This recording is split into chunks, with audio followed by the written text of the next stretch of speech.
Yo quiero que vayan a Primera de Corintios, capítulo 12.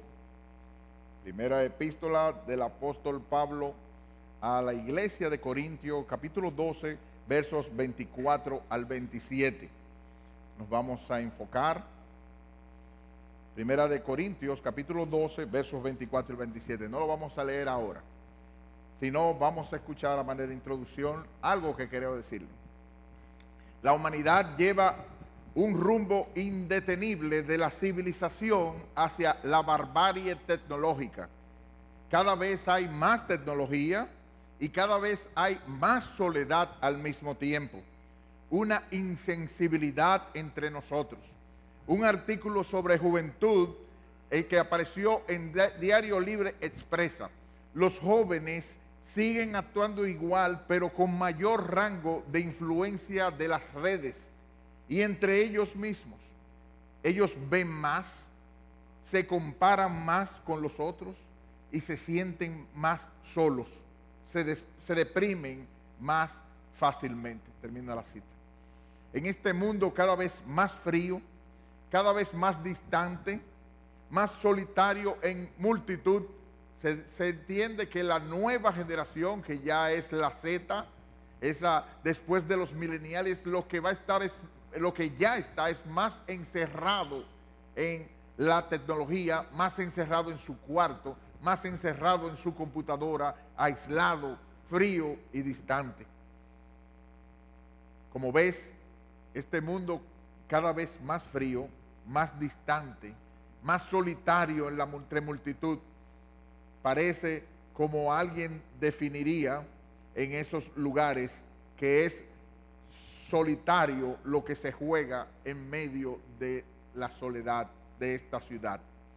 Pero la respuesta del Evangelio es: amaos los unos a los otros. El Evangelio es una contracultura. El Evangelio indica que la manera de romper y de salir de nuestro egoísmo y de esa insensibilidad y de estar más tensos, más nerviosos, más con cargas, es saliendo de nosotros mismos para ayudar a otras personas. Y esa realidad esparcida está en toda la Escritura. Pero se destaca en nuestro pasaje de hoy, Primera de Corintios 12, 24 al 27, que vamos a leer ahora mismo. Primera de Corintios 12, 24 al 27 en pantalla, por favor. Porque los que en nosotros son más decorosos no tienen necesidad. Y este es el mensaje que viene a partir de ahora. Pero Dios ordenó el cuerpo, dando más abundante honor al que le faltaba, para que no haya desavenencia en el cuerpo, sino que los miembros todos se preocupen los unos por los otros. De manera que si un miembro padece, todos los miembros se duelen con él. Y si un miembro recibe honra, todos los miembros con él se gozan. Vosotros, pues, sois el cuerpo de Cristo y miembros cada uno en particular. Oremos. Padre Celestial, te damos gracias por la gran sabiduría que tuviste al darnos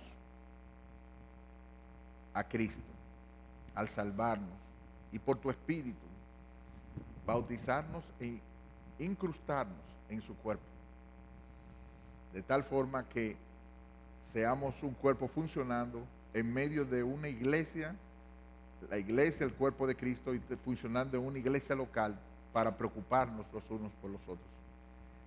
Haznos sensibles, Señor, de que nuestra agenda en medio de nuestras esferas es preocuparnos los unos por los otros, estar al tanto y buscar a tu pueblo aquí en Fundamento Bíblico y a los hermanos en la fe, y en medio de ello mostrar y vivir el Evangelio en nuestras vidas.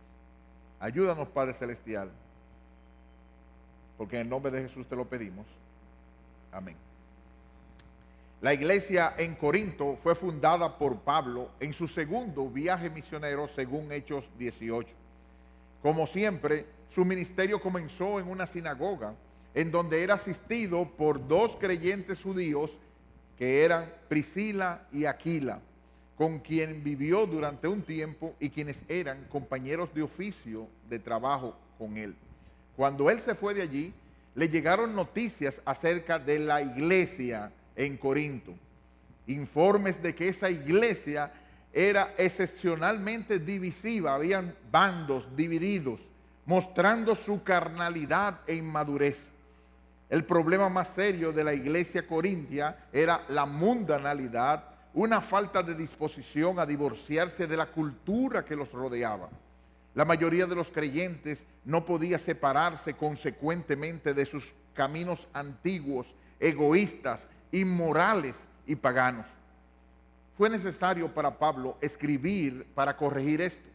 Y en este capítulo 12, él quiere motivar a la unidad de la iglesia en Corinto, a la unidad de ese cuerpo, precisamente para indicando que los dones son distribuidos por el Espíritu Santo como Él quiere.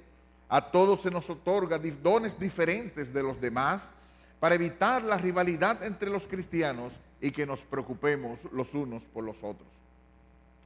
Y aquí yo te pregunto, ¿cómo tú te definirías, hermano, hermana? ¿Sensible y preocupado por tus hermanos de fundamento bíblico? ¿O encerrado en tu egoísmo, tus propios problemas? Dios quiere que estés preocupado sinceramente por tus hermanos y que estés buscando la manera de ministrarles con tus dones y talentos. ¿Y qué dice acerca de eso nuestro pasaje?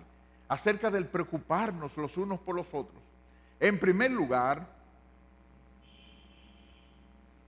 Dios estableció como requisito esencial que nuestra preocupación de los unos por los otros promoviera la unidad de su iglesia. Repito otra vez. Dios estableció, según este pasaje, como requisito esencial, es importantísimo, que fuera nuestra preocupación de los unos por los otros lo que promoviera la unidad de su iglesia. Es decir, que si no había preocupación de los unos por los otros, no se iba a dar unidad dentro de la iglesia. Versículo 25. Dice él, para que no haya desavenencia en el cuerpo, sino que los miembros todos se preocupen los unos por los otros. Deja en pantalla eso para que lo veas bien. Yo quiero que te fijes en el adverbio sino que aparece ahí, después de la coma. Sino. Fíjate bien que en ese adverbio indica un contraste. Como por ejemplo que yo diga, no quiero que te vayas, sino que te quedes. Es lo opuesto, ¿no verá que sí? Entonces, en ese mismo pasaje, lo opuesto a quedarse, a irse, es a quedarse. Y el adverbio lo enfatiza. En el versículo 25, donde dice, no desavenencia, sino, ¿qué es lo opuesto a desavenencia en esa oración? El preocuparse los unos por los otros. Es decir, que si hay preocupación los unos por los otros, no va a haber desavenencia. Pero si no hay preocupación los unos por los otros, va a haber desavenencia. Asombroso. ¿Qué sabiduría tuvo nuestro Creador? En su cuerpo, la iglesia, obligatoriamente tenemos que preocuparnos los unos por los otros o se explota la iglesia por dentro. Eso es lo que quiere decir. Se explotará por dentro. El énfasis del pasaje lo ve claramente. No sé si lo viste. Si no, para que no pase esto, sino esto. Es decir, que nosotros vemos, como dice MacArthur, que Dios diseñó los dones públicos para ocupar un lugar crucial, pero hizo lo mismo con otros dones menos visibles que son definitivos para la vida. De esta manera, se mantiene la perspectiva de unidad porque todos los dones son esenciales por igual para la obra necesaria en el cuerpo de Cristo. Y en el versículo 24, la parte final, dice que sirve como la afirmación inicial de la conclusión del tema que Pablo tiene entre manos, para que no haya división en el cuerpo. Dios ordenó el cuerpo. ¿De qué manera? Dándole más abundante honor al que le faltaba de entre el cuerpo de Cristo. ¿Para qué? Para que no haya desavenencia, para que no explote el paquete dentro, sino que nos preocupemos los unos a los otros. Si te fijas, hay un prerequisito que Dios ha puesto y una carga en medio de nosotros, según su palabra, para que no se produzcan divisiones, es que nos preocupemos los unos por los otros. Pablo usa la división, la palabra, para referirse más a la iglesia que al cuerpo humano, dice Kistemaker. Comparando nuestro cuerpo físico, no hay nada más traumático que tener un tipo de dolor en el órgano. Y ahí nosotros nos fijamos. Esos dolores de estómago, digo yo, esos dolores en los pies, o en las manos, o en la espalda, como dice Matthew Henry, inmediatamente hay una pullada en alguno de esos órganos, todo el cuerpo. No di que los ojos dicen, yo no tengo nada que ver con eso. No, inmediatamente hay un pullón ahí en el pie. ¡Ay! Y no solo eso, va la mano inmediatamente dando aunque sea una sobadita.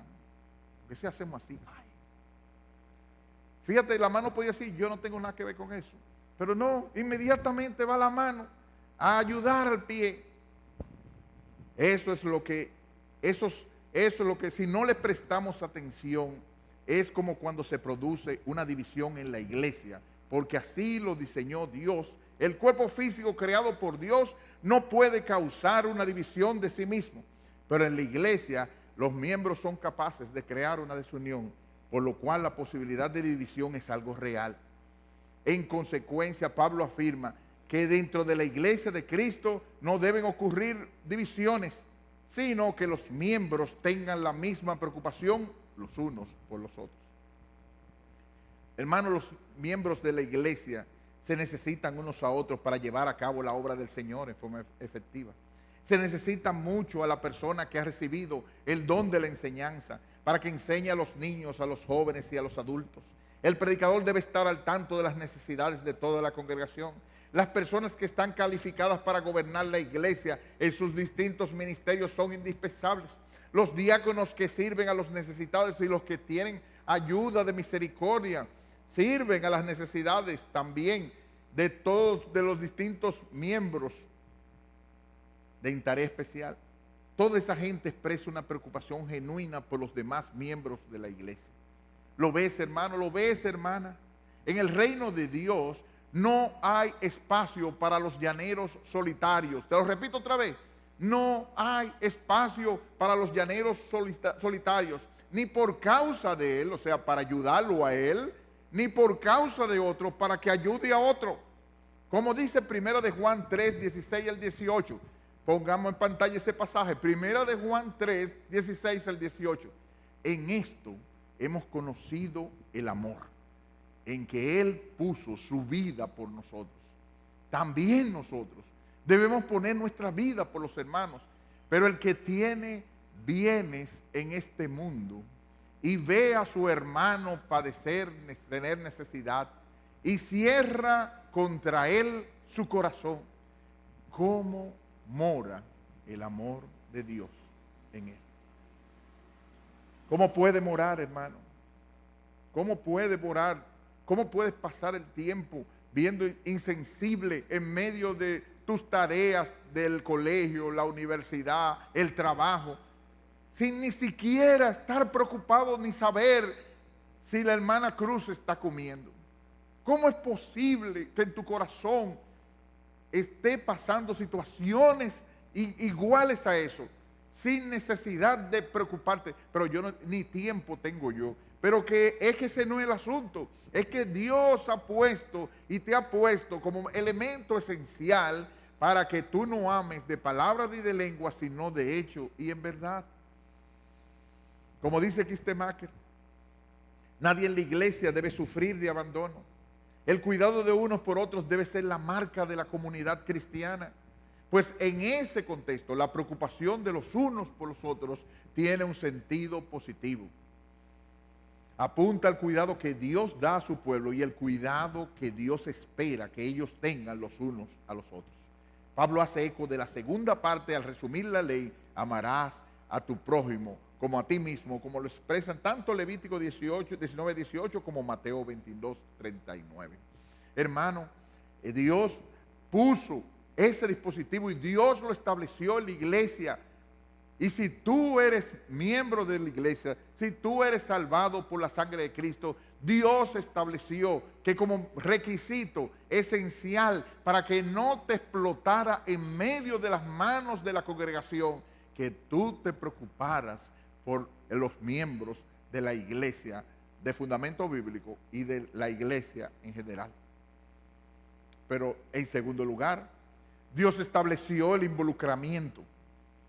Dios estableció que nos involucráramos, que tuviéramos empatía, que tuviéramos solidaridad como una muestra de nuestra preocupación.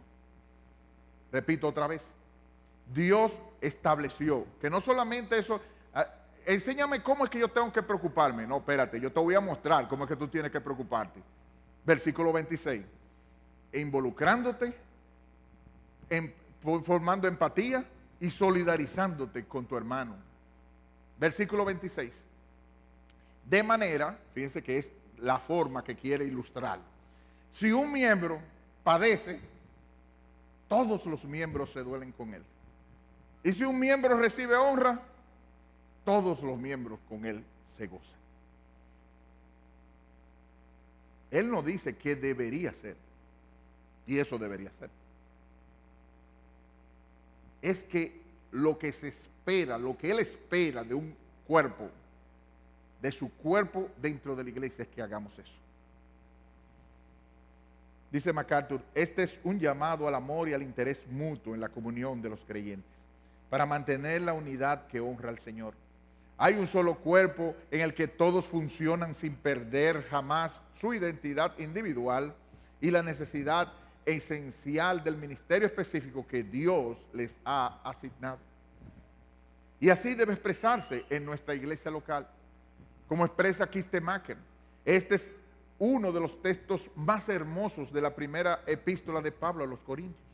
Describe el efecto genuino que el cuidado puede tener sobre los miembros de la iglesia de Corinto.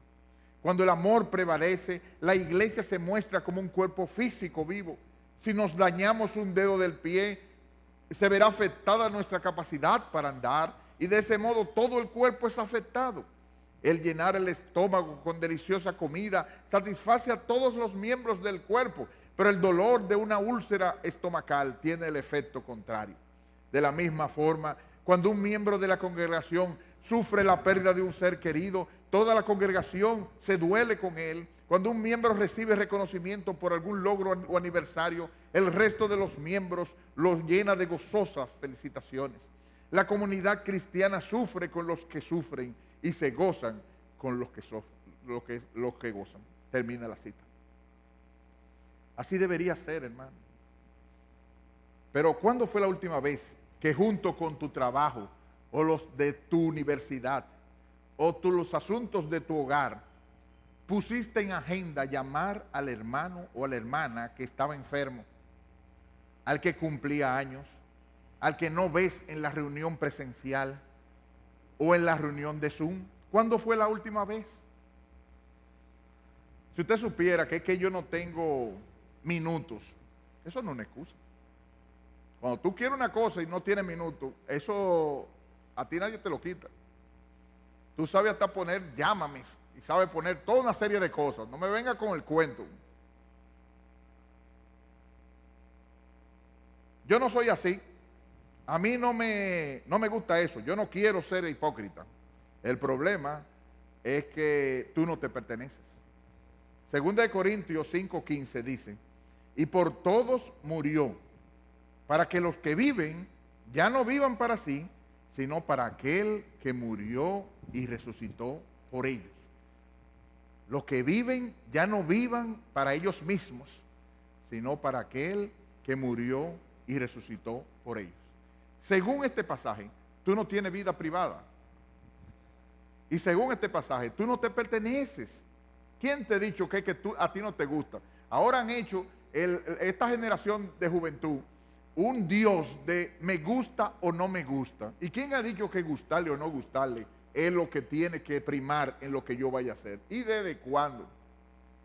¿Desde cuándo el gustarte hacer la tarea te llevó a meterte en la universidad? Si fuera por eso. O hacerte trabajo. Entonces, la idea es que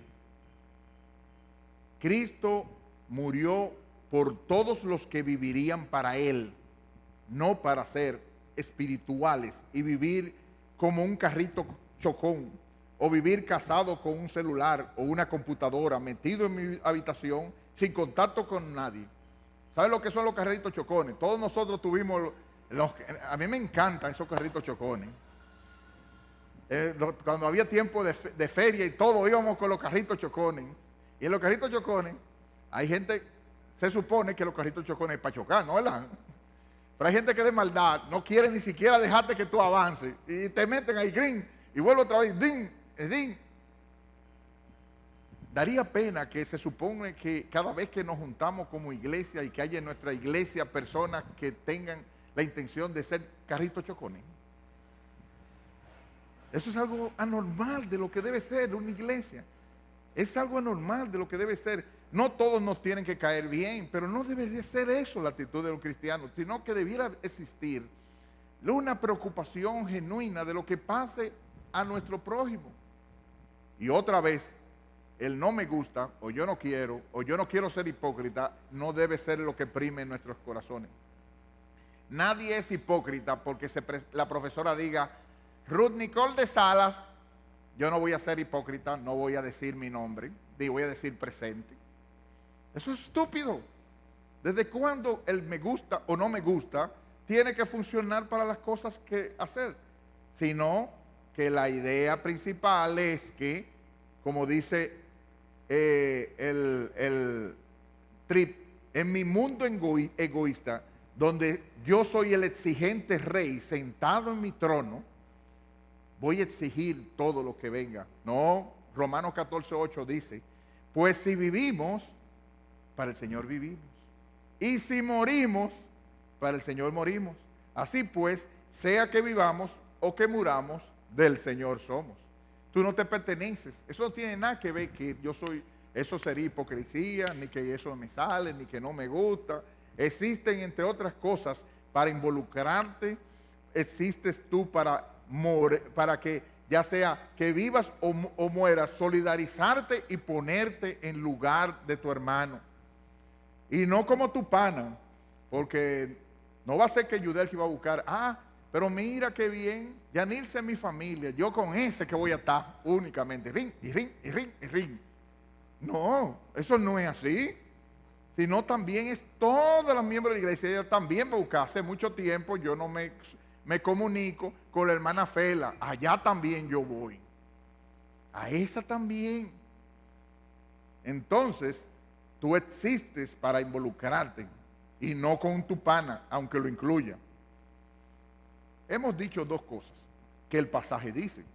En primer lugar, que Dios dijo que estableció que de manera esencial tenía que existir una preocupación los unos sobre los otros para que no existiera división. En segundo lugar, dijimos que Dios estableció que no solamente era un simple decir, sí, está bien, sino un involucrarse con el dolor, que si un cuerpo duele, a otro también se va a poner en esa misma situación. Y si uno se goza, el otro también le va a hacer el coro. Hay algo tan serio y tan triste. Yo lo reconozco porque nosotros somos así, de esa misma forma, y tenemos que luchar diariamente.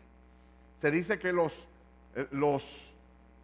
cangrejos latinoamericanos y sobre todo dominicanos, cuando usted lo pesca o lo coge, tiene que ponerle una tapa encima.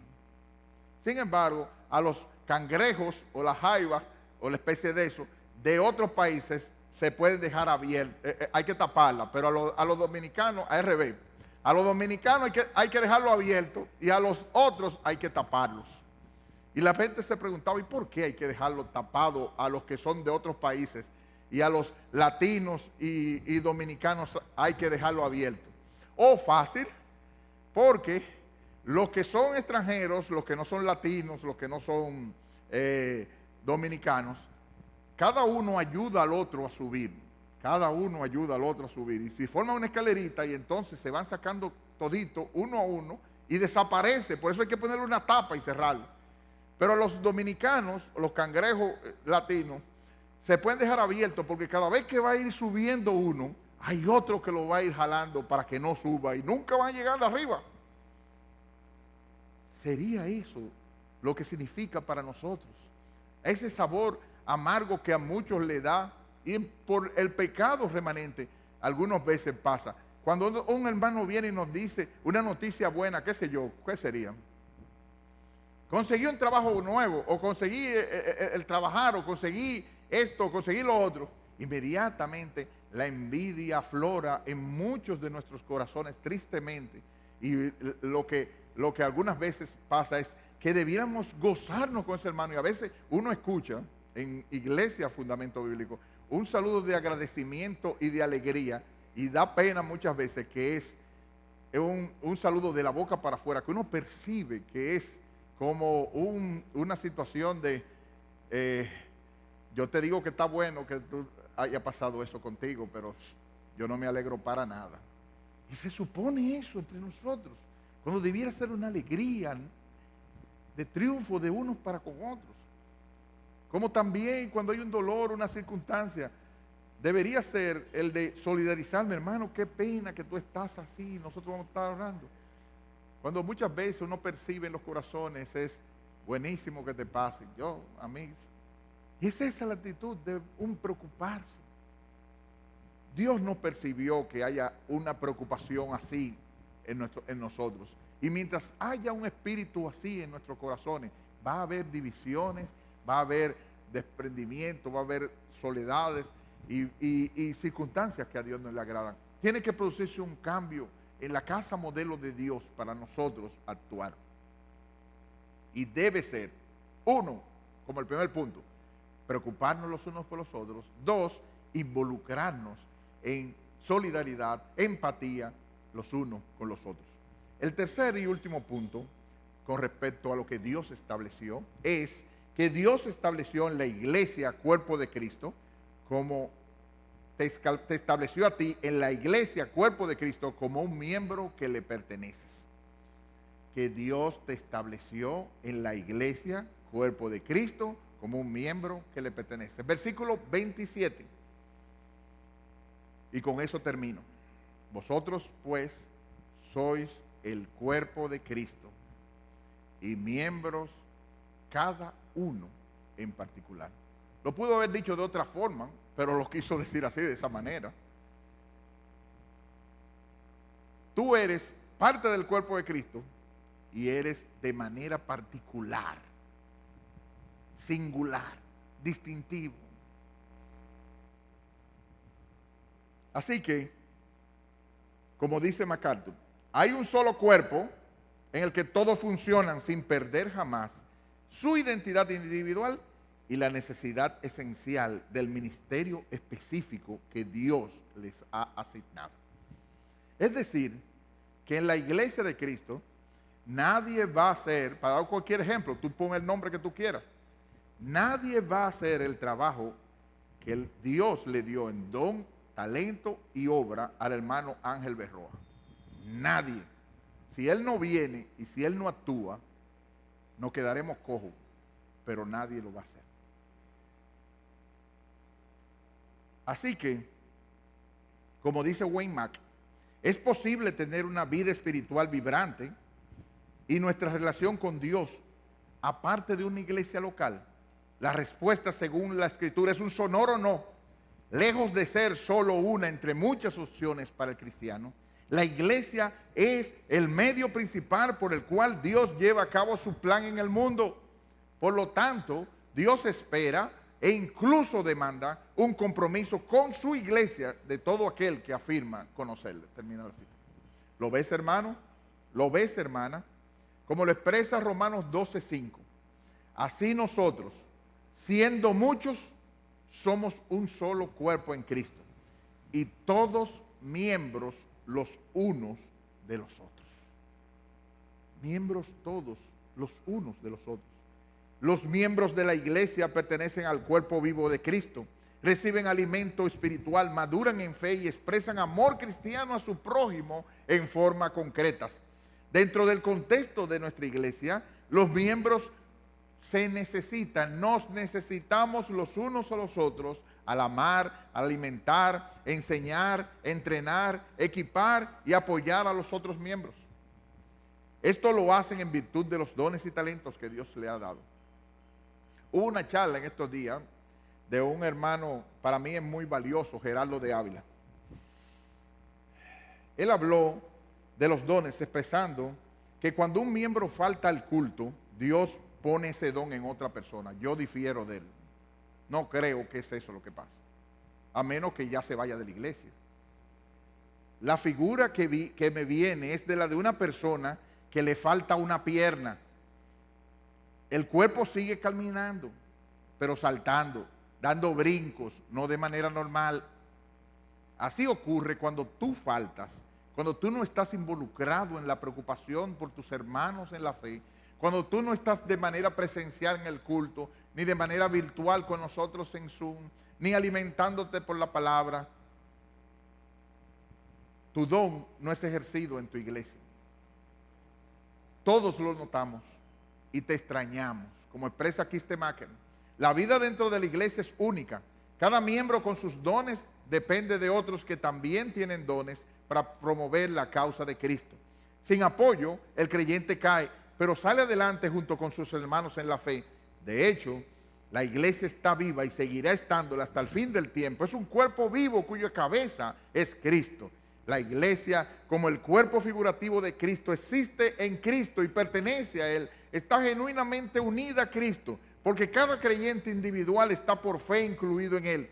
Cada congregación local es un microcosmo de toda la iglesia, de tal manera que todo el que observe las distintas funciones de la congregación sabe que este cuerpo es la iglesia en acción. Aquí Pablo declara el principio de la unidad en la multiplicidad. Y algo que aparece aquí en Gálatas 2:20,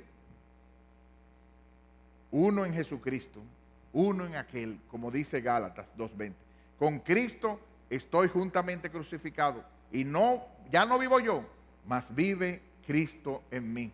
Y lo que ahora vivo en la carne, lo vivo en la fe del Hijo de Dios, el cual me amó y se entregó a sí mismo por mí. Gloria a Dios.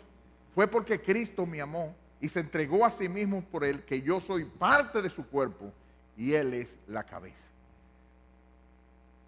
A manera de aplicación, ¿qué Dios me pide? ¿Qué es lo que Dios me ha traído en esta iglesia hoy o a través de las redes a decirte? Que en primer lugar, que recuerdes quién eres. Yo no sé si a ustedes a veces le ha pasado, así fue. Se dice, creo que fue al pastor Sugel que escuché decir que había uno de Federico Nietzsche, que se la pasaba bebiendo y una serie de cosas hasta que él llegó, que estaba en el banco de un parque y lo encontró un guardia. Le dice, oiga señor, ¿quién usted es? ¿De dónde viene? ¿Y para dónde va? Y Federico Nietzsche, medio entre las bebidas, dice, si usted supiera, oficial, que esas 3 preguntas yo me las he estado haciendo toda la vida.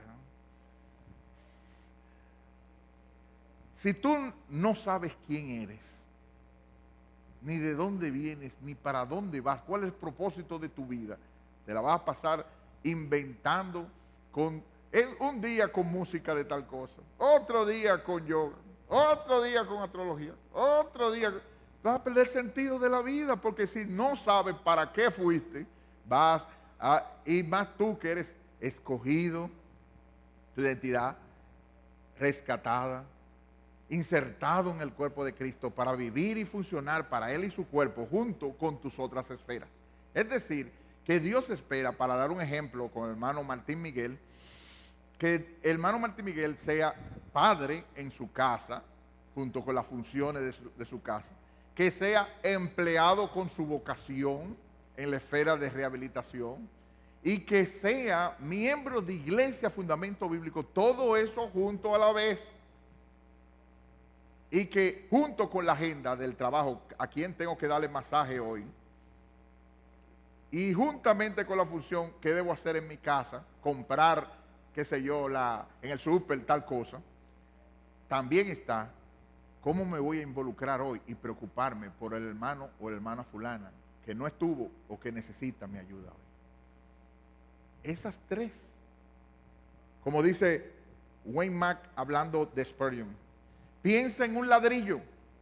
¿Para qué está hecho? Para ayudar y edificar una casa. No tiene sentido que ese ladrillo diga que es muy bueno mientras da vueltas separado de la casa. Spurgeon dice, ese es un ladrillo bueno para nada. Asimismo, vosotros cristianos que andáis de acá para allá, yo no creo que estáis cumpliendo vuestro propósito.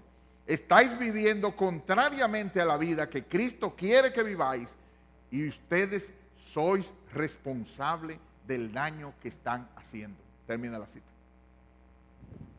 Recuerda, según el versículo 27, sois el cuerpo de Cristo y miembros cada uno en particular. Eres miembro, eres parte de su cuerpo, no lo olvides. Dios te lo recuerda hoy. Y por eso mismo, en segundo lugar, Dios te pide que agradezcas su misericordia en Cristo por su espíritu de pertenecer a su iglesia. En primer lugar, recuerda quién eres y por eso mismo agradece.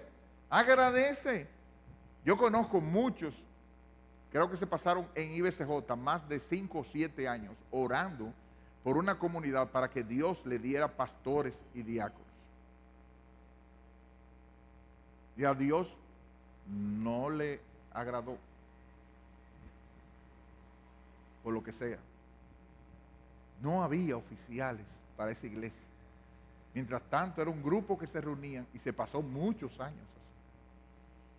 Agradece a Dios su gran misericordia en Cristo por su espíritu de pertenecer a su iglesia. Agradece que te lo haya recordado. Una de las cosas que Dios detesta es que los beneficios que recibimos lo miremos como derechos merecidos o indiferencias de su valor.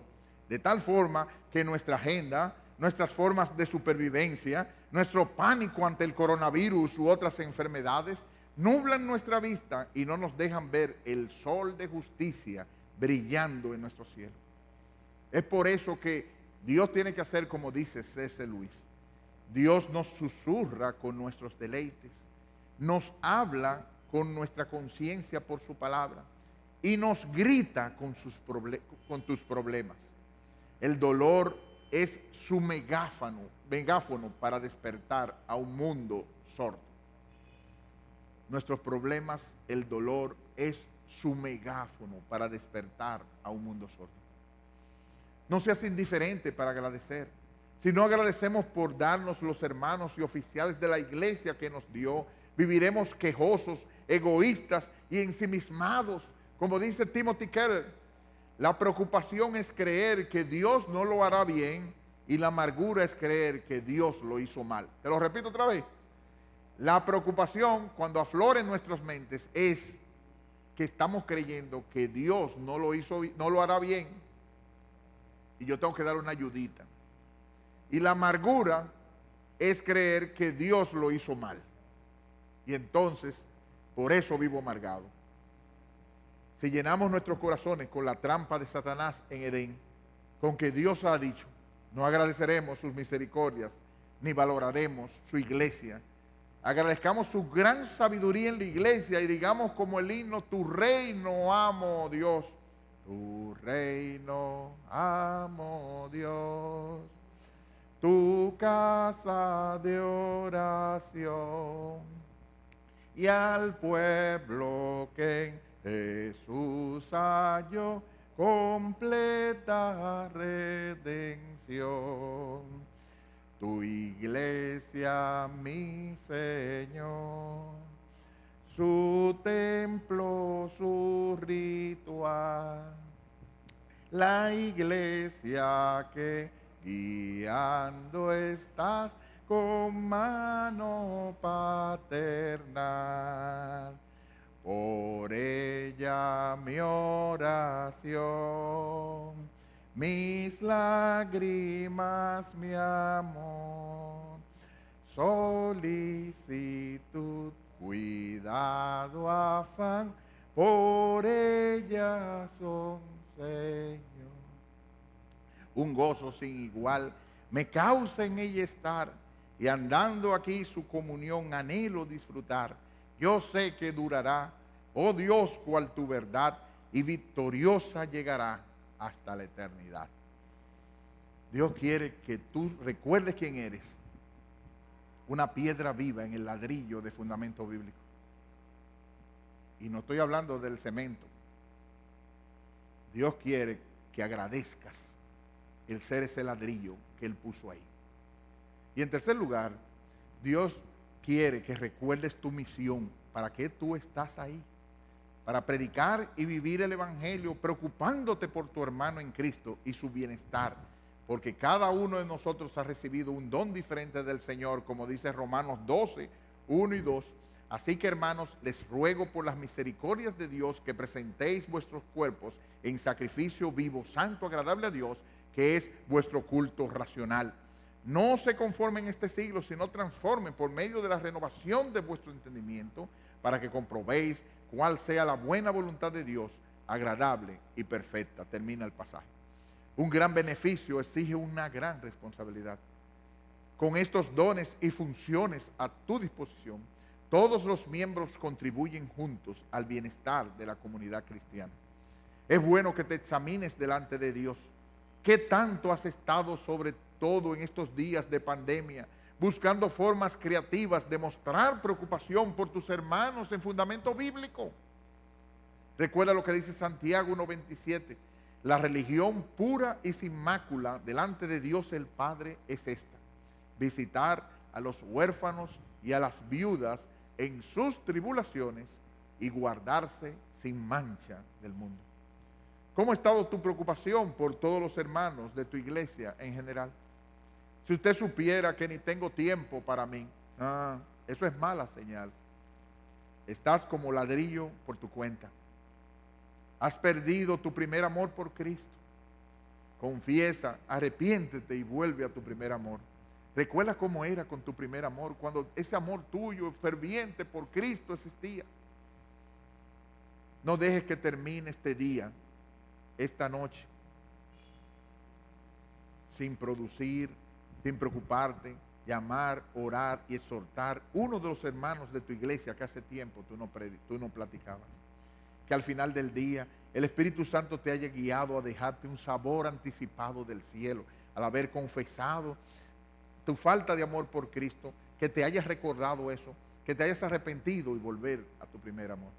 Por último, si tú no tienes a Cristo, con razón tanta ansiedad, hijo mío, hija mía, amigo que nos estás escuchando, es natural que tengas ese vacío en tu corazón y que lo quieras llenar con cualquier tipo de emisora, con cualquier tipo de película, con cualquier tipo de entretenimiento.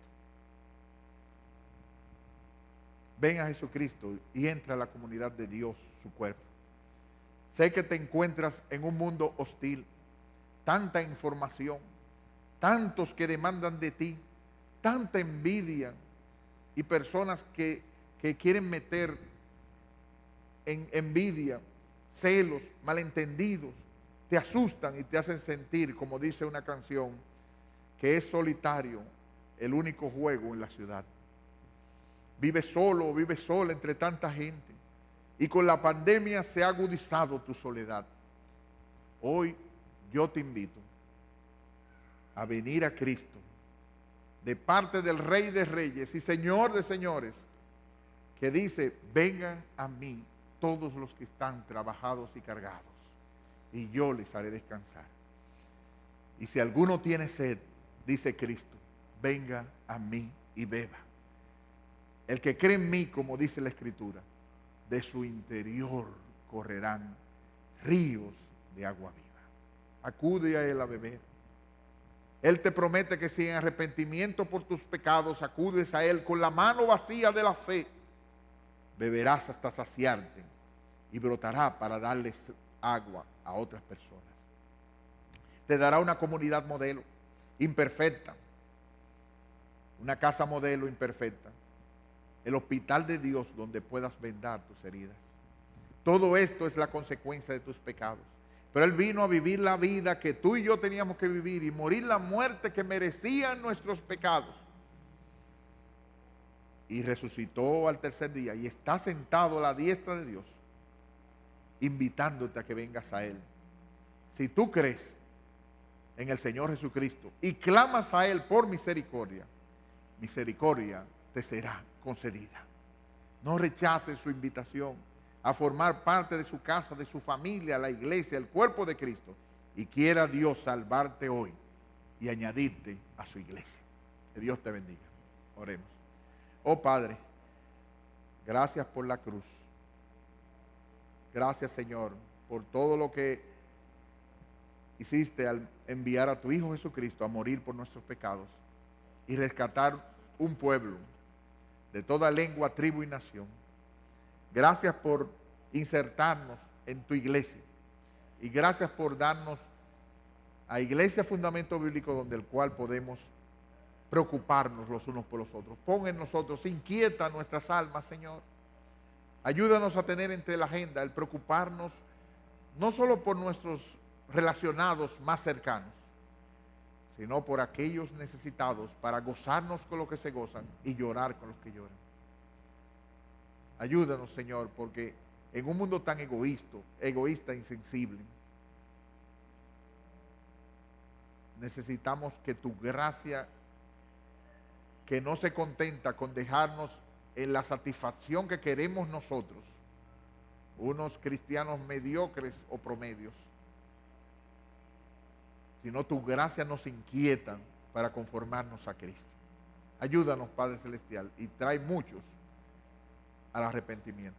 En el nombre de Jesús.